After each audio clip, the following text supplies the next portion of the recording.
Welcome back to .NET Rocks. This is Carl Franklin. And this is Richard Campbell. Coming to you from PWOP Studios, where I just don't have the right adapter.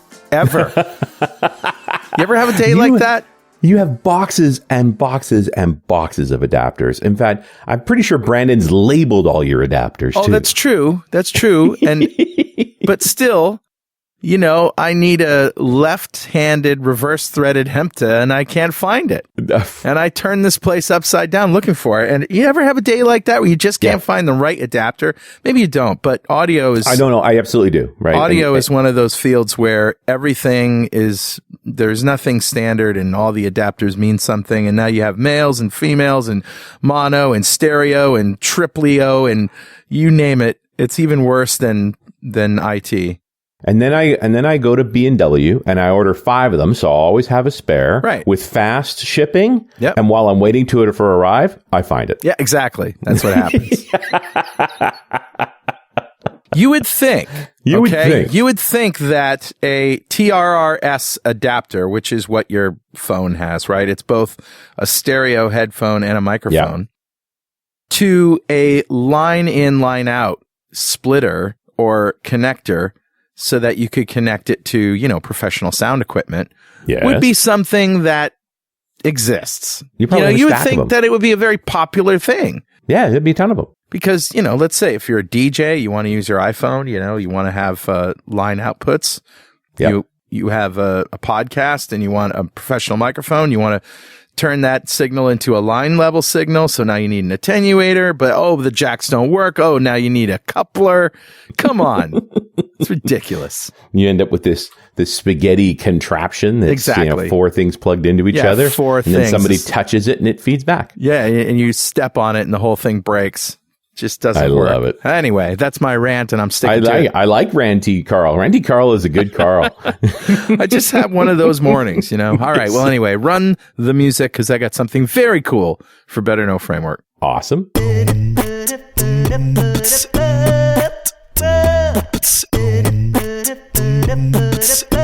right, dude. What do you got? Okay, so this is a YouTube video of a session at Golang UK where Liz Rice reverse engineers and builds a container from the ground up in Go.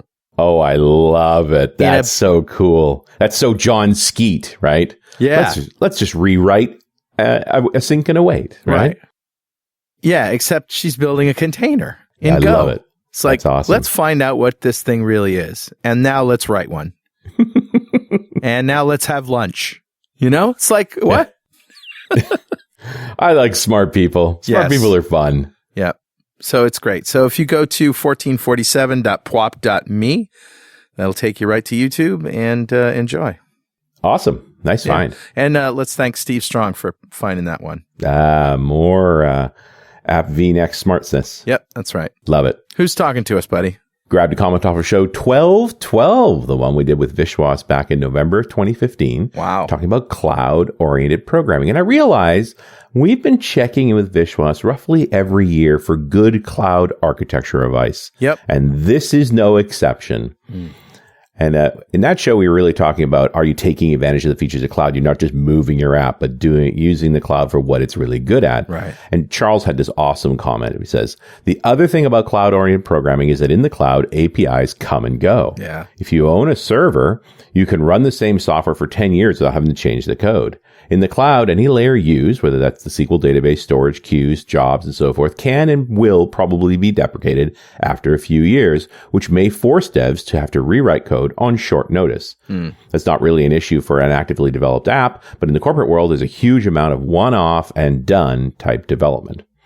I don't know if I really subscribe to this completely, Charles, because most of the stuff they've kept around in the cloud, they just keep keeping it around. Yeah, so but you know what? There is a delete button. Yeah. And you can press it. Yeah, but we're talking about the cloud provider keeping stuff around for an extended period of time. Yeah, they'll be around. And it's just like, it is not in the best interest of the cloud provider to ever break your app. Right. That decreases their income. I think they're strongly incented to keep that stuff running. And they have a better infrastructure to do so. And keep it secure. I think that, anytime I get pushback on, well, how secure is the cloud? And I say, well, what do you trust? Your guy versus, or your small team versus, all the smart people at pick your favorite cloud provider whose job it is to make sure that you're secure?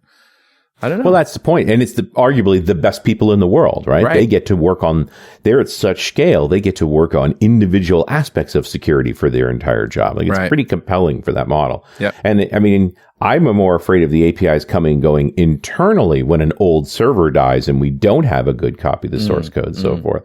Far more likely to keep a VM alive in the cloud for an extended period than you are keeping anything alive on-prem. When they ask that question, well, how secure is the cloud? It's like, well, how secure is your stuff? Right, exactly. Let's set a bar and then decide, what's reasonable. Because you can always nitpick reasons why it isn't good enough. And let's start with, who's got a key to the server room, right? Let's start with the dumb stuff, and then we'll get to the high-tech stuff. Yeah. Well, and I remember a few years ago when the FBI raided a local ISP and just simply took all of the servers because they were going after one child porn site. And so the judge just didn't understand. And so you're talking 1,000 customers down and their machines are gone. Talk about collateral damage. Yeah. Surprise. Yeah. But hopefully things are more sophisticated. And let's face it, the cloud, good luck. I don't care what forklift you show up with. You're just not going to pick up all the servers. That's right. Anyway, Charles, spark some good debate here. Thank you so much for your comment at .NET Rocks mug. It's on its way to you. And if you'd like a .NET Rocks mug, write a comment on the website at .NETRocks.com or via any of our social media, because we publish every show to Facebook and Google+. And if you comment there and we read it on the show, we'll send you a mug. And follow us on Twitter. He's at Rich Campbell. I'm at Carl Franklin. And send us a tweet. And go. Go. Nice one. Right Love now. It. Right now. All right. Wait, this is a time-shifted medium. This makes no sense. It's really kind of a crazy feeling. If any of you have ever get to do a podcast that comes out 2 months after you recorded it, it's kind of strange. You can't talk about current events. Nope. You just have to live with that sort of reality. Stuff will have happened since we recorded this show, so let's just not refer to it. And somebody's going to call you on it because you didn't predict the future. Yeah, that's what always happens. You're always going to be wrong. Okay. Yes. These are first worldly problems, my friend. First worldly Very problems. first worldly. Yes. / soapbox angle brackets. All right, here we go. A little ranty today, my friend. I like it when you're ranty. A little ranty, but I'll get over it. It's usually me. Today it's you. I'm all over that. I'll get over it. All right. Mr. Lele is responsible for assisting organizations in envisioning, designing, and implementing enterprise solutions related to cloud and mobility.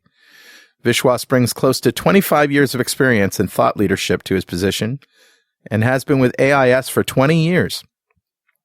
A noted industry speaker and author, Mr. Lele serves as the Microsoft Regional Director for Washington, D.C., and is currently a Microsoft Azure MVP. Welcome back to the show, Vishwas. Always good to talk to you. Thank you. Thank you, Carl. Thank you, Richard. Glad to be back. Yeah, glad always excited to have you on the show, man. I get smarter in this hour. Yep.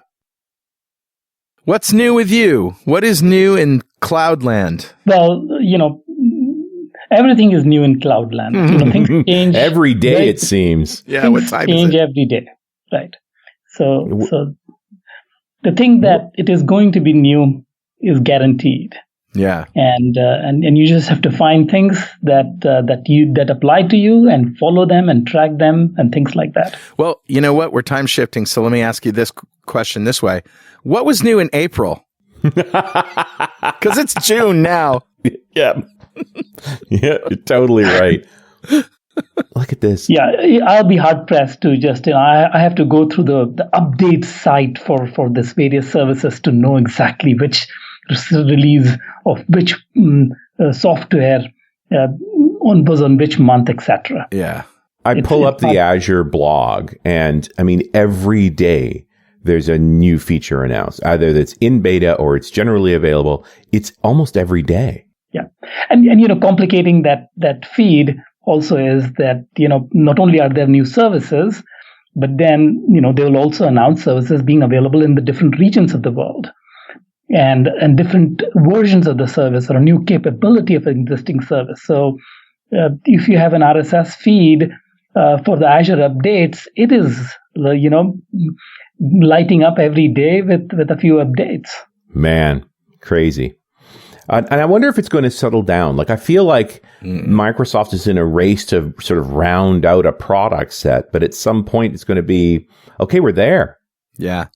I see them all as in a race to somewhere, and it looks like everybody has to work harder for less, I don't know if it is going to settle down. I don't see any signs of it settling down. Yeah, it is the new normal.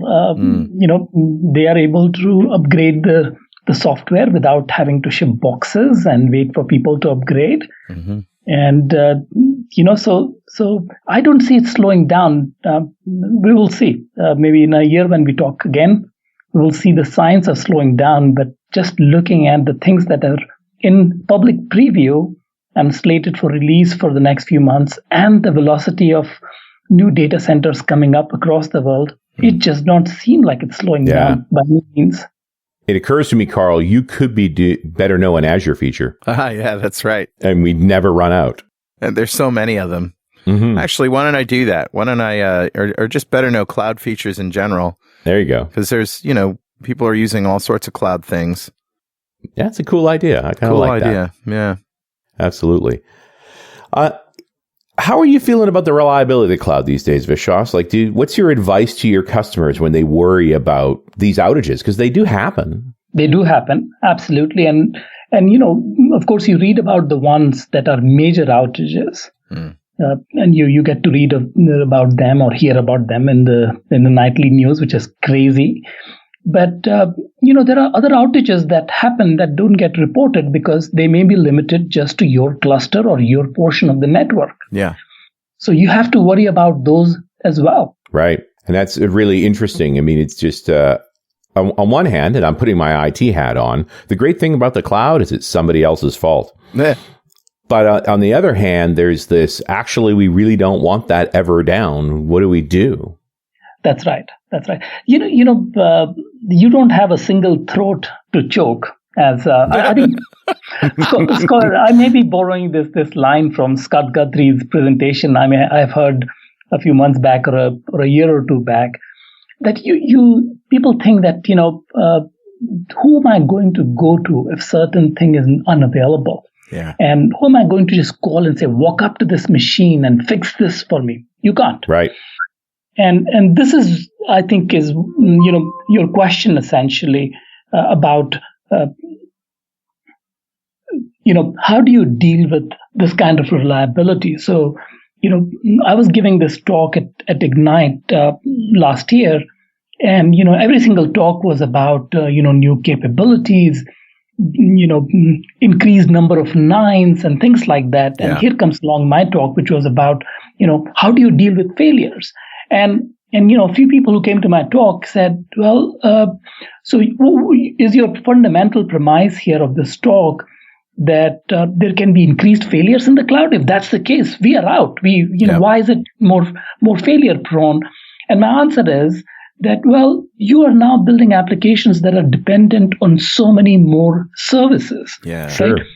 Essentially, everybody's goal ultimately to go to the cloud is an increased, or I should say decreased time to value. I want to release my software more quickly. And in order to do that, I want to take advantage of these new capabilities that the teams are building so I don't have to write that code myself. So I'm cobbling together these services to push out the functionality that my customers need more quickly. Mm-hmm. Now, once you're doing that, just simple math, even if each service that you have has, let's say, 3 nines of availability, your composite availability is going to go down, right? That's just pure fact. So sure. that's going to happen. And, it's not a question of, well, if there's going to be higher chances of failure, do I go to the cloud or not? Where you're going to the cloud because of other reasons. And how do you make that trade-off where you have granted reduced control, but then you also have this agility of new feature development. But how do you make this trade-off work? Well, the way you make this trade-off work is you think of failure that can happen to your application upfront in the design process for your application. And that's, you accept that failures are going to happen, and you design your applications in a manner that'll be resilient to those failures. And by doing so, you're again taking control of the availability of your application. You also really need to ask yourself, do I care if it's down for an hour? Is that going to affect my bottom line? Is it going to affect my customers? There may be situations, even high volume situations where, it just doesn't matter. But if you're minute by minute, second by second, losing a lot of money, losing customers, making customers angry, now you've got a problem. That's a great point, Carl. What I was recommending, and Richard and I were talking about this offline on an email thread, that I got more and more interested. We have several customers we have taken to production, and having sat through many of these what we call major incident calls, which are like pressure cooker calls where something has gone down and you're constantly trying to figure out, you're checking your instrumentation, you're trying to figure out what is down. And these are really high pressure situations because, once again, you don't have somebody to go walk up and do something. Right. It just became clear to me that availability has to be part of the design process, as I said earlier. And then I began to do some more research. And sure enough, as part of the trustworthy computing effort and the software secure development lifecycle, I think it is SDL, there was a part of that which talked about failure mode analysis. And it turns out, and I'll point your listeners to the documentation, some of the failure mode analysis, which the origins of that is into other engineering disciplines like mechanical engineering and bridge design. Some of those concepts were taken and applied into IT by Berkeley in 2002, and some of those concepts were part of the failure mode analysis. And turns out that some of this work is done internally by these engineering teams. And the idea is that, as you're designing an application, we are all used to drawing UML diagrams for class diagrams and object diagrams and subsystem diagrams and what have you. But then there's a new type of diagram being proposed called the component interaction diagram, where not only do you have all the components of your system, but you also identify how any given component can go down. So you identify the certificates, you identify, hey, if I make too many calls between these two components, I can be throttled. And that's a potential availability point. So you draw this diagram, you take every single component, you figure out what if each component goes down. And then once you've done this analysis, you come up some sort of a workbook, which they call resilience modeling and analysis. And I'll provide a link again for that. Mm-hmm. And there you say that, think through and say, what if this node goes down? What if this line goes down? Yeah. What if this component goes down? And are you able to detect a failure that may happen here? And it took me a while, Carl, but I'm trying to drive to your point. Once you've done this analysis, you come up and say, yeah, I'll be able to detect it, and it'll be a minor inconvenience to my users. Right. Fine, then I don't have to deal with that, as you said. But, this can be a bigger problem, and I can lose customers, and, I cannot be down for, let's say, my recovery time objective is 3 minutes or 5 minutes. Yeah. Then I need to start thinking about, maybe I need to spin up another instance, or maybe I need to have a pre-existing instance in another data center. Mm-hmm. I need to fall over, but what happens to my data? Should I be log shipping my data off to the secondary data center? What happens? What if I, process the same message twice? I was in the midst of processing an incoming invoice, let's say. Yeah. And my application went down. Great. I failed over to the West Coast data center. But am I going to inadvertently reprocess that invoice? Do I have duplicate message handling built into my application? Yeah. All of those things really apply here. So this is a straight up architectural problem of just coming up with a design, whether it's cloud or not. Redundancy built into every layer, and being able to know the difference between, being able to determine the state of a transaction in no matter where you're pointing it to. Exactly. And there are two sort of related things there. So, you draw this component interaction diagram, and you have, let's say, you have web roles, you have Redis cache, you have some database tier, you have networking, virtual networks, you have subnets, and then you draw a line through each one of them and say, what if this fails? What if this fails? And then how am I going to detect it? And how am I going to recover from it? And then, the other thing you need to do is you need to be able to simulate many of these conditions, because, if you have not simulated them, you don't know what the impact of that failure is going to be to the end user. Right. And this is where Chaos Monkey and other tools like that come into play, where you simulate those kinds of failures and see what happens. Right. That's an important aspect of resilience engineering as well. Hey, Vishwas, just hang on for 1 minute because we got to take a moment and pay the bills.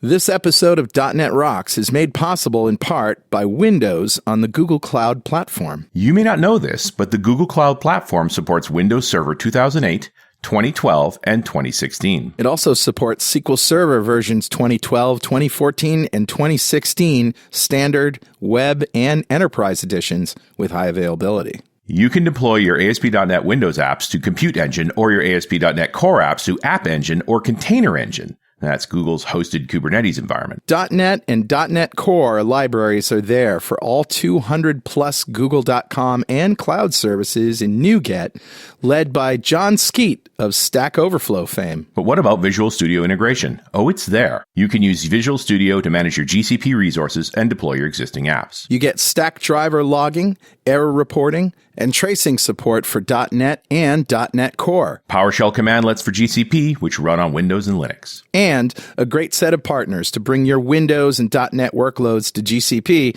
including Capgemini, Nudesic, and Magenic. So go to gcp.netrocks.com and get your free trial today. And you're listening to .NET Rocks. Carl and I are talking to Vishwas Lele, and I'm reminded of experiences that I had before the cloud was really a thing. And I would do those architectural diagrams for a VP because they always led with that, oh no, we need 100% uptime. Yeah. And then when you actually price out 100% uptime, redundant data centers and automated failover, hot swapping and so forth. And you compare that to a manual failover. Like if you're willing to be down for 15 minutes, but you're still paying for 24-hour-a-day support, a service so somebody can switch it over, it's a heck of a lot cheaper. Like 99% is pretty darn good. Yeah. Do you find going through that process, is it a cost analysis too? What is the real cost of downtime? Absolutely. It is a cost analysis of what is the impact of that downtime. And then there's an equally important cost analysis of, it's easy to say that, I'm going to just have everything redundant, which means I'm going to have this infrastructure in another region. But then there is a cost of doing that as well, right? Yeah. All the machinery that you set up, is that cost that you need to incur to have that resilience in place warranted by your uptime requirements and the loss that you may incur as a result of unavailability of the application. Interesting. Yeah. And the nice thing is when you can start working those numbers, that real value proposition, you also get into, that's my budget to fix it. Once you know how much that costs, it's like, well, now can you build an ROI around the amount of money you'll need to spend to make that happen? Absolutely. And what is interesting is that this is where you said it at the beginning that people have moved their applications to the cloud, and we hear a lot of lift and shift. Mm-hmm. And there are advantages to that clearly because you may be running out of your data center capacity, or the cost per VM per hour in your data center is just too high given all of the costs that you're incurring. So there may be reasons, but you have not put yourself in a position to take advantage of all of the capabilities. So there are increasingly available options where, take Azure SQL Database, for example. Previously, if you were trying to have a high availability cluster with something like always on, there's a fair amount of engineering required for you to have the listener and, make sure you're able to fail over to another data center. But look at something like Azure SQL Database, just as an example, which is a PaaS service. They've built a great capability called the active geo-replication, where you can replicate your data, and they provide you all kinds of recovery time objectives and give you those guidance about how you need to architect. That makes it easier to set up those kinds of environments. And it's not just about failover. You also have to worry about failback. You're on East Coast, you fail over to the West Coast temporarily, and now East Coast is back up again. And how do you fail back in a manner that's consistent with your data? So and the fail over to the West, the fact that it survived and maybe it had a couple hiccups, that's fine because it was a failure. But fail back, you want it to be perfectly seamless because it's self-inflicted. Right. You are going to push it back. Right. Yes. I mean, don't forget, people have outages of their own internet access too. And here's another great example. To keep all the state in the cloud somehow, because if, let's say, your Wi-Fi goes down, right, where you are at your office, and you pick up your phone, which has cell access, you want to be able to log in and pick up where you left off. Yeah, and I wonder if that's enough. I really like the idea, I don't need a hot failover. The site goes down, the idea that when I come back, when the site's back up, you haven't lost any of my work, I'm pretty happy, even if it's just a shopping cart. Right. That's right. And, shopping cart, how have you... Let's just explore this or unpack that a little bit. So let's say the shopping cart is, what kind of data store are you backing that up with? Is it a data store which is available in both locations or both the region? Mm-hmm. Or is it, shopping carts are more transient and maybe people have put that data in some sort of a cache? But do you have a persistent cache at that point? And does your, cache offering allow you to move to another data center and have your data available? So those kinds of considerations quickly apply when you're designing. And one other thing, Carl, to extend your point is, you said outage may be a minor inconvenience, in which case you just document it and this is going to happen and you notify your users and then you come back up again. Right. Mm-hmm. The other part is that maybe you want to gracefully degrade your application and may not completely disappear, but you take, for example, Azure Storage, Blob Storage.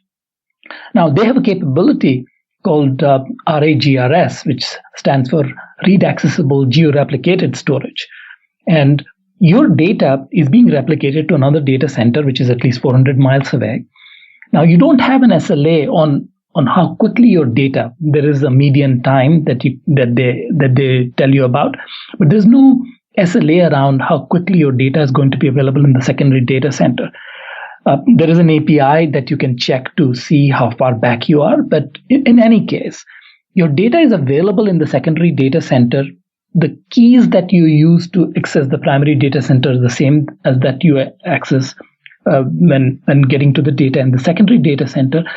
However, that data is read-only.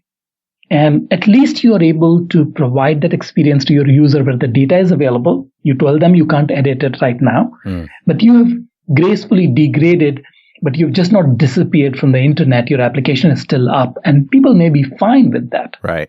Yeah. I mean, your failover from the East Coast to the West Coast is a degrade for the East Coast guys because they're going to have more latency. So the site's not going to be as snappy. But you're sort of hitting on the two aspects of disaster recovery. How long to back to full service or back to SLA, and what did you lose? Right. Yeah, my brother works in as a Java developer in a company that is an interface between the DMV and car dealers. And every once in a while, there'll be a bug or a series of bugs or an outage or something like that. And he has to spend days rebuilding transactions. Wow. That's just not fun. Well, it's scary too, right? Like when you're doing it manually, it's like, what if I make a mistake? Right. What if something's lost? It's really hard to detect the absence of a presence. Yep. Something that isn't there. Exactly. And if I may, take you guys back, it is not just about, the feature that a cloud provider may be enabling for you, which is like I talked about active geo-replication or RAGRS that I talked about a moment ago. It also goes back to looking at your application and seeing, are you doing things to take advantage of those resilience features, right? So, do you have that retry logic built in, which will then look for a certain resource in a certain region and then intelligent enough to go look in the secondary region? So it is also about looking at your code and seeing, do you have that resilience built into your code? And it's not just about the platform services. Totally makes sense. Does it actually make sense then, Vishwas, to go with cloud level redundancy, build your app so that it runs on two different clouds? That is an interesting point. And we're beginning to see some requirements there that, what if my entire, there's a big system-wide outage and my application is just unavailable. All of these cloud providers tell you to deploy in more than one region, of course. But what if there's a major outage and I'm impacted? Should I be thinking about multiple clouds for a really mission critical application? And that's where we start getting into things like, can I be relying on services that are seamlessly available across cloud providers? And, that's where you see a lot of discussion about Docker containers and, can I just move them seamlessly over? Right. And there's also this notion of other vendors that come into play, like Equinix, for example, and there are others like Level 3, which can act as a very interesting cloud exchange hub, because they are the termination points for multiple cloud vendors. Take for example, if you wanted to do something like Express Route with Azure, which is essentially connecting your data center to Azure, you can do it two ways. You can have a dedicated line, an MPLS circuit, or you can move your machine to one of these exchange providers, and the Azure Edge has been extended to these exchange providers. So you're essentially, connecting one hop away from the cloud provider. So companies like Equinix, Level 3, and others are touting this capability of cloud exchange where we are the termination point for multiple cloud providers. If you just rent a small piece of equipment, maybe it's a node, maybe it's some sort of a networking gear, then you can connect these two providers quite seamlessly in a high bandwidth, low latency manner, and then it gives you sort of this Uber across the cloud reliability. But there are, the application has to merit that. And then you have to have an architecture which allows you to move across these cloud providers seamlessly. Right. Hey, Richard. Yeah, buddy. Guess what time it is now? It must be that happy time again. Yeah. It's time to gracefully degrade the quality of this show by containing all the dumbness into one sentence and one sentence only.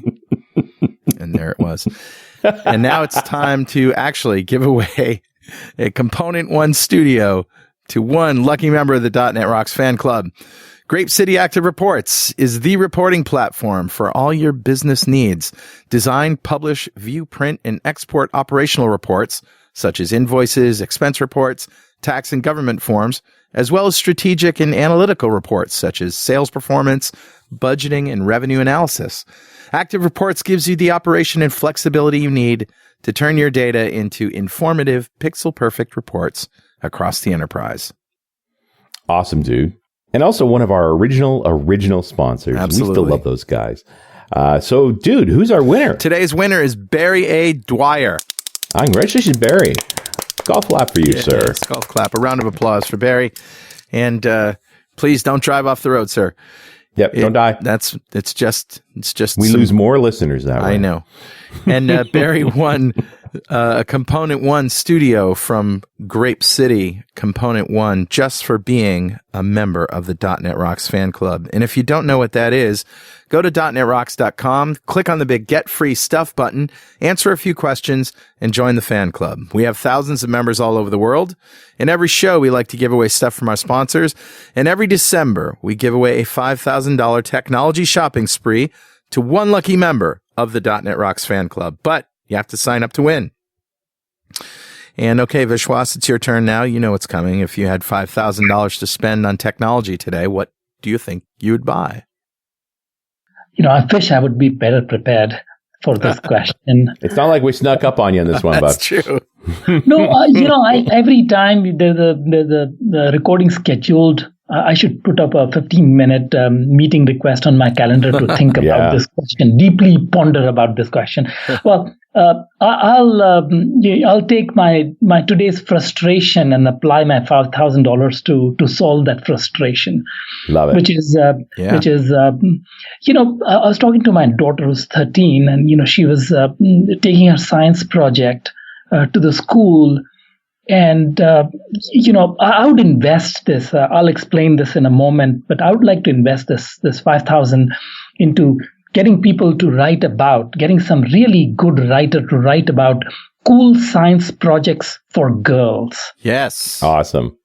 Let me explain why. So her science project was, using PVC pipes to figure out the wavelength and the frequency and to be able to play the different notes and figure out which harmonic and things like that. Because she's interested in music. She came up with this and she said, Dad, I don't feel great about taking this project. Maybe I'm not so good in science. I said, why do you say that? I really like your project. Says, every other project was related to robotics.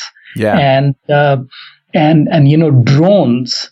And, my project about, this music and calculating these frequency and wavelengths is just not interesting. I don't think people will be interested. And am I good in science? And I said, your project is good for what you know and what your interest lies.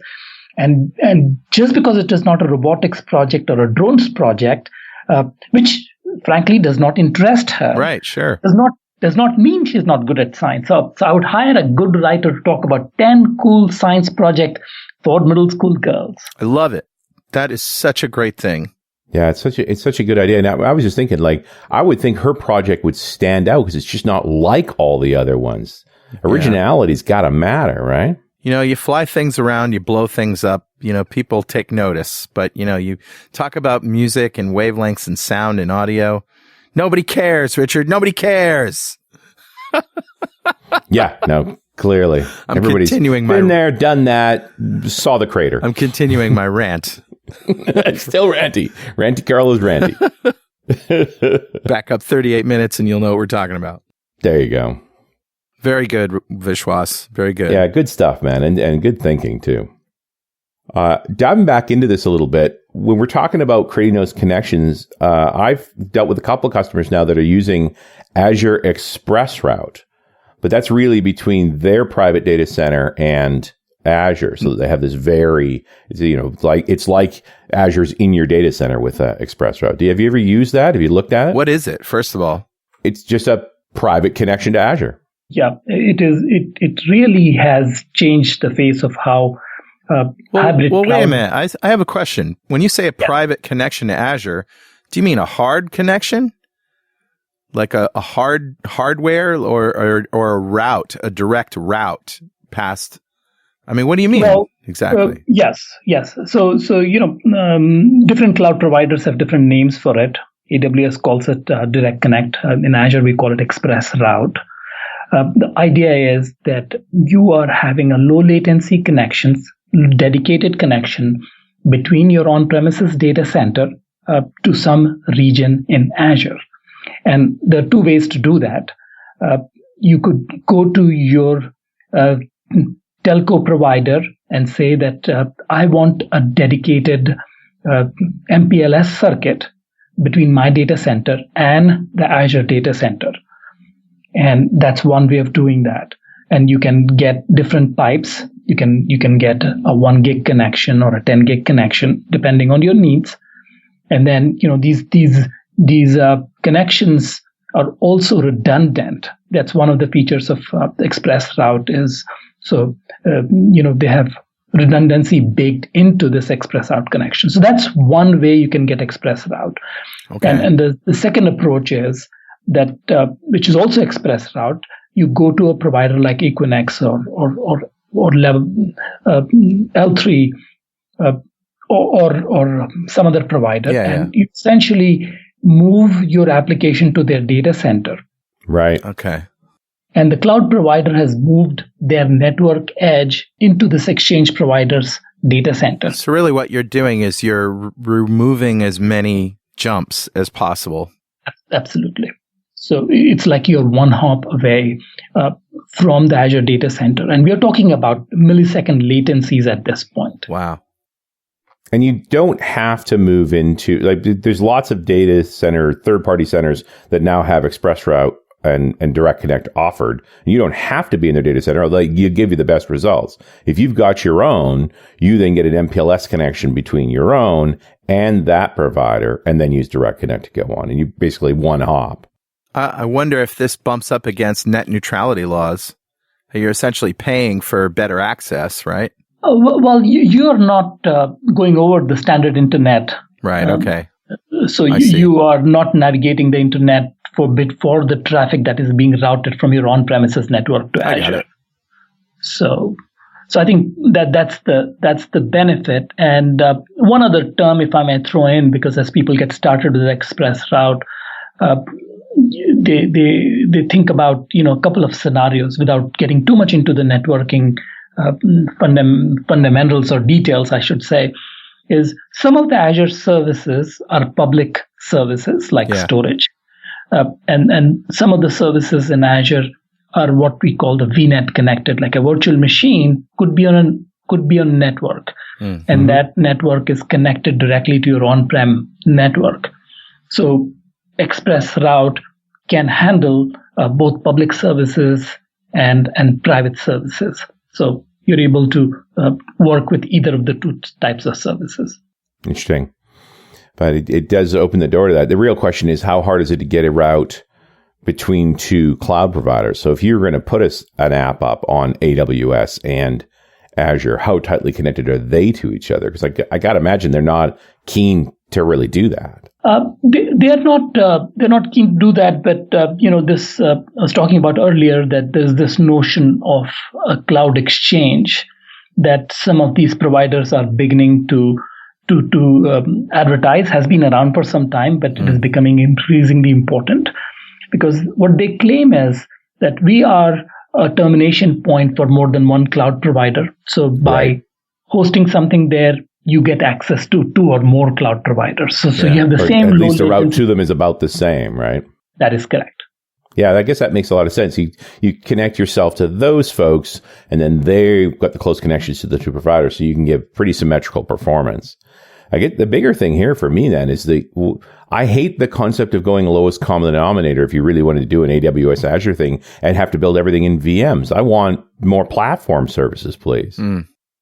That's true. And this is where, Richard, that's a great point. But if you look at services like the Azure Service Fabric, which is sort of the microservices oriented platform and the service capability, they are offering you a version of that to install in Azure. So you can go in and say, please create me a Service Fabric cluster. But they're also giving you the same software to go install it in AWS. Right, right. So you could run a version of it, of Azure Service Fabric on AWS. That is right. And of course, the whole container story certainly lends itself for doing those kinds of things. So if you have broken up your application into microservices, which are then, packaged as containers, then you can move your application between these providers, assuming that you have the same level of orchestration, container orchestration tools, which of course are available across these cloud providers. Yeah. Okay. Interesting. I would hope that it would perform better in Azure. That would be an interesting benchmark to do. I don't know if anyone's ever done it. You mean the Service Fabric would perform better in Azure? On Azure than it would be running in VMs on AWS? I'm not quite sure, because, essentially, if we are talking, and just to be clear for your listeners here, we are talking about Service Fabric. Right. And Service Fabric, essentially, think of it as an SDK that you're installing on top of something, on top of essentially virtual machines.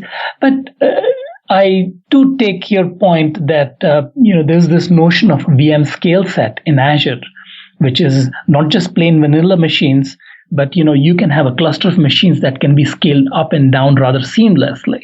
Right. And you're installing essentially the service fabric on top of the VM scale set. So you have this capability, VM scale set, which there are newer capabilities like auto scaling and things like that, which you can take advantage of, which ultimately benefit you. So there may be some differences in terms of those capabilities across cloud providers.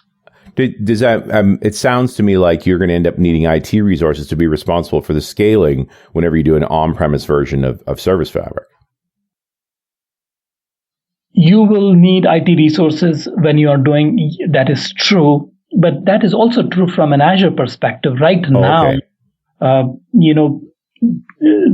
are not offering Service Fabric, for example, as a managed service, or as an auto scale. Okay, exactly. So you have some management concerns or management responsibilities either in either environment. Yeah. No, that's fair. Yeah. And I mean, ultimately, the main thing here is I don't want code differences between the two. And hopefully I don't even have any management differences between the two. That is exactly right. And of course, we are talking about a point in time. With cloud, the conversation is always point in time. This may change. But yeah, as things stand today, this is indeed true. There's another approach I would look at this at. If I had the responsibility of doing an architecture like this, I would want to look at, say, Kubernetes and being able to go between Azure Container Services and GCP. Mm-hmm. Absolutely, and that's what I was getting at earlier. That the Docker ecosystem and the clustering and the management piece have quite a bit of parity across these providers, and that may very well be an approach to take. Right.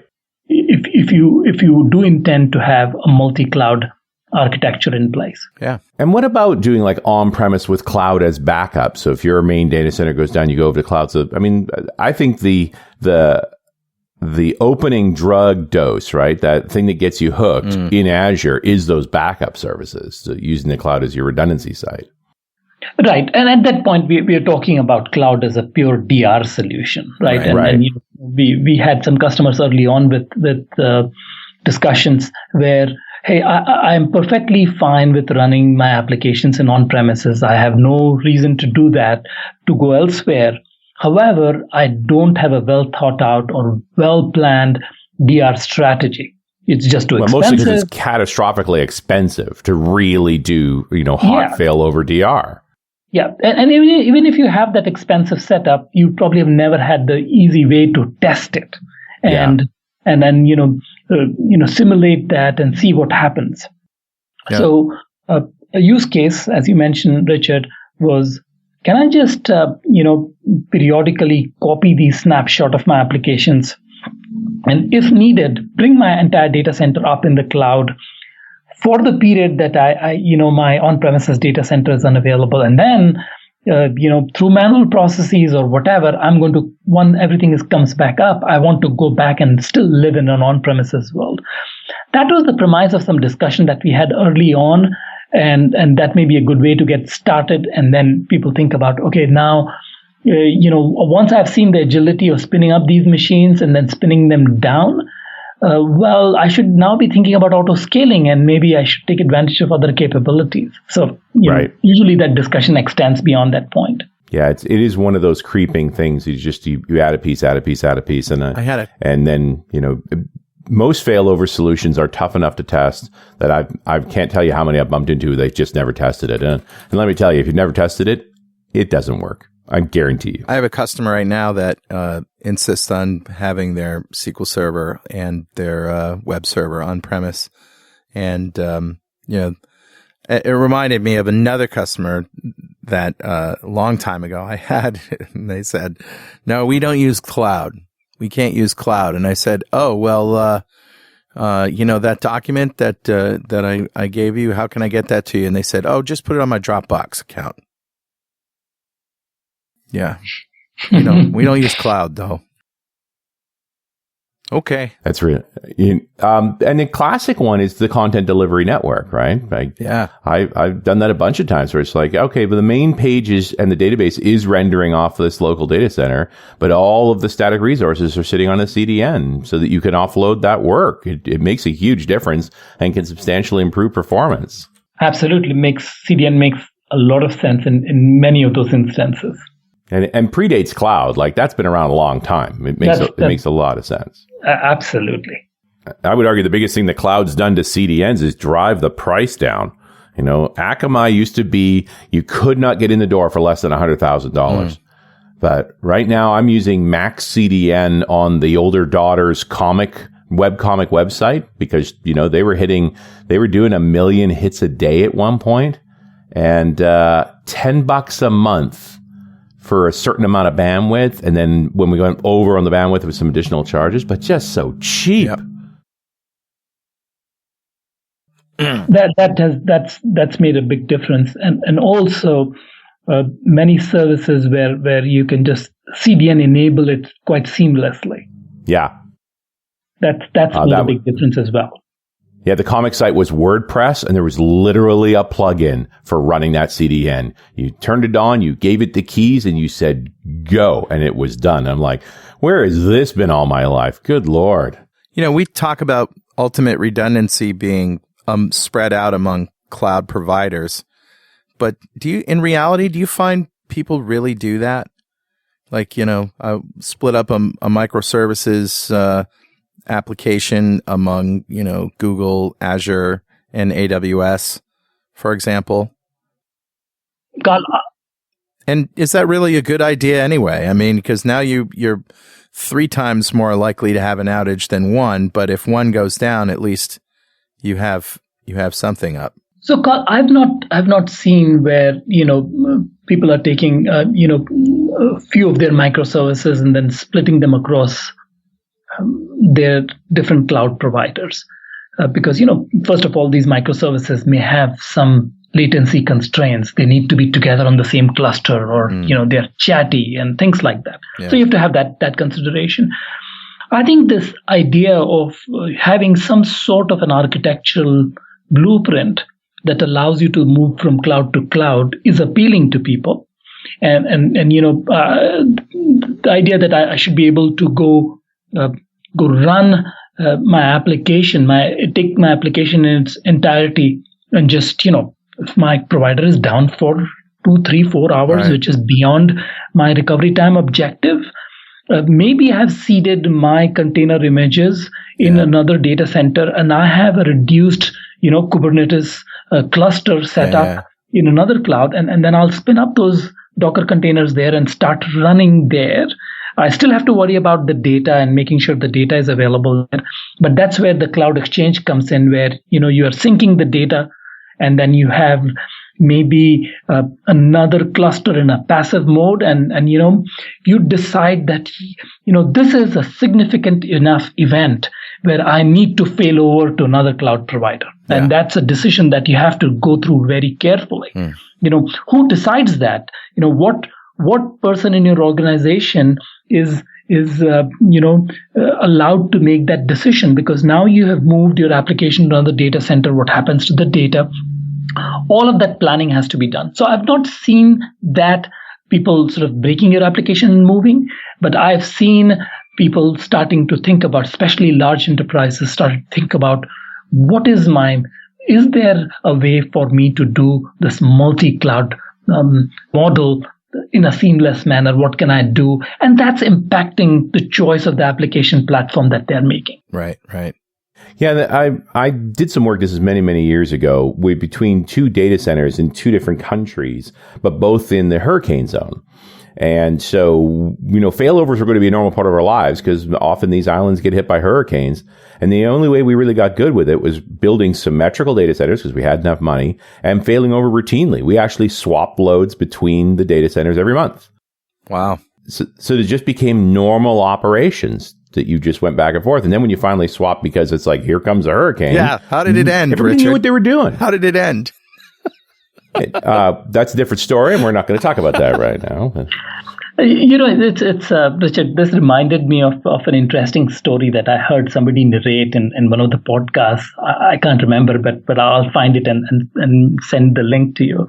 So the story goes like this, that, they had built these two redundant data centers, and they had a requirement for absolutely the lowest of latencies between them, because they were committing the transaction to both the data centers, right? Mirroring, and this is some trading scenario there, and so the story goes that the designers of this data centers, they went around shopping for networking gear, and in one of those meetings, they shows up to this vendor's site, and they are asking them for all kinds of requirements, and what is the latency of this networking gear. But then this vendor is a bit surprised, because they're also carrying this huge suitcase with them. So they wonder, so what's inside this? And says, this is a fiber. This represents the fiber between our two buildings. And if you cannot connect two devices with this suitcase full of fiber and give us the latency of less than 2 milliseconds, we are leaving. So, wow. Wow. So they went to that extent of making sure that they're only talking to the vendors who can support the absolute lowest of latency. That's crazy. That's awesome. Yeah, it is awesome. So, Vishwas, what's next for you? I know we're going to see a build, but that's probably already happened by now. That's probably already happened by now, and hopefully, thinking about some of the new things that have been announced at Build, and seeing how they apply to the things that we are doing. I have still, yet to arrive at a good rhythm for myself. For the last 2 years, just trying to follow the happenings that are taking place in the cloud, and which features apply to me most and my clients, and still not settled on a good rhythm of how do you deal with this overload of information that is the cloud. And of course, right after Build, and the show is available, it'll be one of those overload moments, and I would still be figuring out what to do with that information. Well, we definitely want to continue to have you on here regularly to give us the latest about your thoughts and about the technologies that are happening. For sure. No, it is a pleasure. This was a very interesting conversation. For us too. All right, Vishwas, we'll see you next time, and we'll see you, dear listener, next time on .NET Rocks.